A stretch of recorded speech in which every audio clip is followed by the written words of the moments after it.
जय जोहार। मैं हूं अपन के संग ललिता चक्रधारी और आप मन देखत हो News+21। चलो शुरू करथन बिहिनिया के खबर। आज लखनऊ में रही प्रधानमंत्री नरेंद्र मोदी 56वें डीजीपी कॉन्फ्रेंस में हो ही शामिल। कृषि कानून रद्द होए के बाद भी किसान संगठन आज कर ही बैठक, आगे के रणनीति पर हो ही चर्चा। गहलोत के नवा टीम तैयार, 11 कैबिनेट और 4 नवा राज्य मंत्री आज ली ही शपथ।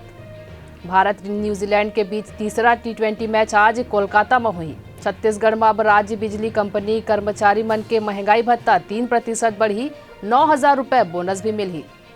बीसीसीआई सेक्रेटरी जय शाह के ऐलान, IPL 2022 के सबो मैच भारत में होही। कंगना के खिलाफ दिल्ली में देशद्रोह के शिकायत हुई दर्ज, किसानन ला खालिस्तानी आतंकवादी कहे बर लगे हवे आरोप।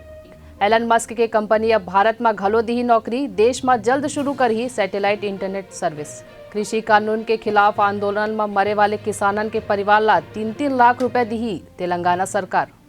कोरोना संक्रमण दर में उतार चढ़ाव जारी, रायपुर दुर्ग समेत प्रदेश में कोरोना के 24 नवा केस मिलिस। ऐसा ही तमाम जानकारी से लगातार अपडेट रहे बर हमारे चैनल ला लाइक और सब्सक्राइब करना झन भूलो और नोटिफिकेशन बर बेल आइकन ला घलो दबाओ। देखत रहो News+21, आपन के हक की बात।